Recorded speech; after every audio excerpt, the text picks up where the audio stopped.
So if you tuned into the last episode, you know I recently replaced the accelerator pump in this Edelbrock 1405. And we've been tooling this thing around town, back roads, a little bit of highway cruising, trying to dial it in so we can get ready to take it on some longer road trips this summer. And I've got this thing almost perfect, but right around the 1500 to 1800 RPM range, 2000, it's got a slight miss to it that I can't seem to resolve. And that's where the car is going to spend most of its time, is around 2,000 RPMs cruising back roads and just tooling through little small towns. 45, 55 miles an hour, high gear, just cruising along. Of course, this thing's got a highway gear in the rear. I'm not sure the ratio. I'm going to guess 321 or 323. Haven't crawled underneath there to actually check and see if the tag's still on it or not. But nevertheless, everything is smooth across the board except for just barely tipping in the throttle, and it's not drastic enough to cause the car to buck and shake and or stall at a red light or anything like that. It's just I can audibly hear it out of the pipes now that we've got some exhaust that you can actually hear on the car. So I'm going to try to dive into this. If we got to take this carburetor back off, we'll dive into that. I want to get this thing as perfect as I can get it before we go on any long road trips.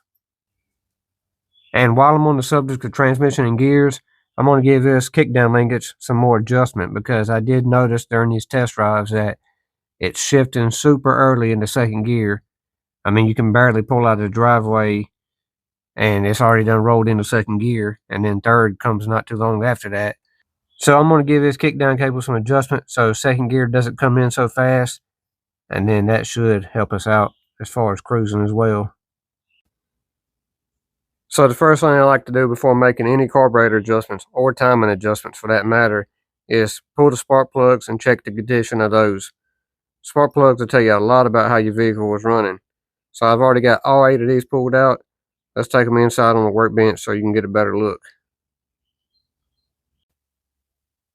If I know I'm going to be removing plugs and reinstalling them several times during the tune-up process, what I like to do is go ahead and mark them. That way, if you got a isolated issue with a certain cylinder, you can identify that cylinder pretty easily. So what I've done here is just mark these with an industrial Sharpie.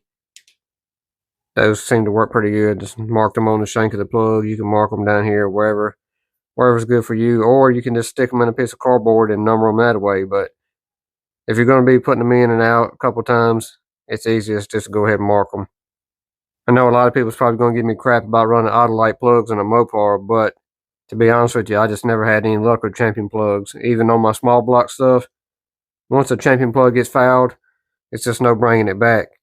At least with these Autolites, if they do get a little carbon fouled or a little too rich on the tune, once you clean the plugs off, they'll most time come back around. So with these things being $3 or $4 a piece nowadays, anywhere I can save $1 or $2 is much needed.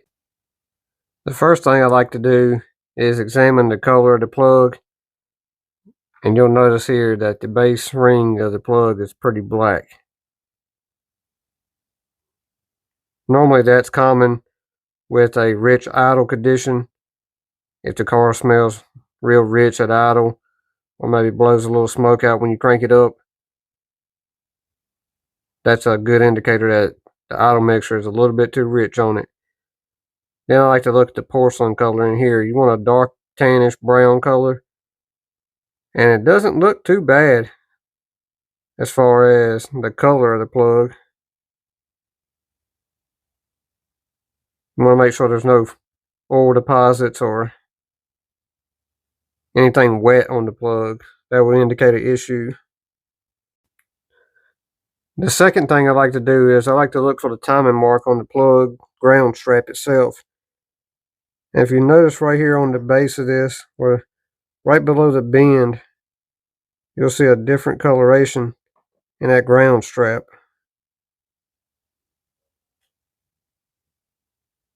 You can see it right there in the center of the screen,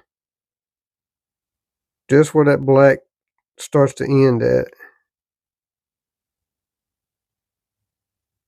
That is your timing mark. There's a good shot of it right there. You can see the discoloration in that. That I can't really put too much more timing in it because it's almost down to the thread of the plugs. So we're pretty much maxed out on timing. When I'm doing any tuning work, carburetor or timing work, I like to break out what I consider my carburetor box. This old Craftsman toolbox, 3-drawer, that I inherited from my grandpa. And I just mainly keep all of my carburetor, tuning related items in this box. It's strictly nothing but carburetors or timing stuff like plugs, timing light, vacuum gauge. There's a plug, gap tool. Just anything you can think of related to a carburetor. There's some base plates, spacer plates. These little screw boxes come in handy for keeping stuff like, you see I got all my throttle linkages in this one, labeled throttle linkages. Let's see. Miscellaneous parts to rebuild kits, O-rings, throttle brackets and linkages. I like to keep these smaller ones. They're good for keeping O-rings, gaskets, needles and seats. Just try to keep all of my carburetor stuff organized pretty nice. Power valves. In the bottom drawer I got excess fuel line. Steel braided cable for making throttle cables. Just keeps all my carburetor stuff nice and organized in one box. Another tool that I think is handy to have is one of these little magnifying glasses with the little alligator clip arms. I don't consider myself to have bad eyesight by no means, but if you tuned any Edelbrock carburetors lately and you've tried to read the numbers on these metering rods, it's just about impossible. They print the numbers on those things so tiny, and some of them are laser engraved, some of them are etched in there, but this thing comes in handy. It's a lifesaver when trying to read those numbers, because you might often get one like this metering rod here that the numbers are just not legible on it. Let me see if I can give you a good shot of this. But with this magnifying glass, I don't know if I can get it to focus through the camera or not. I might have to shine some light on it.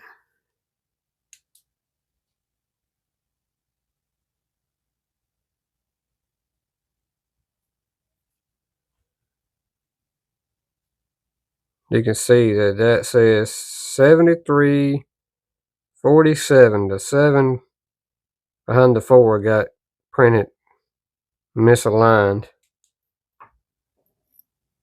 I'll give you another example of this other metering rod. It should say the same.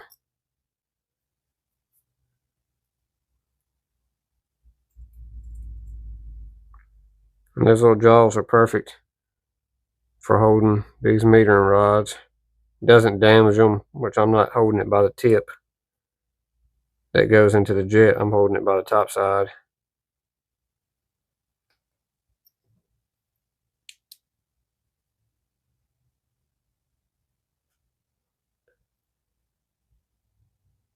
$73.47. With the naked eye, that thing is hard to see, but these tools make it pretty easy. Another thing these magnifying glasses are handy for is getting a deeper look at the porcelain of the plug. You can see farther down inside there. I'll try to shine this light down here, but I don't know if the camera is going to cause it to flicker or not.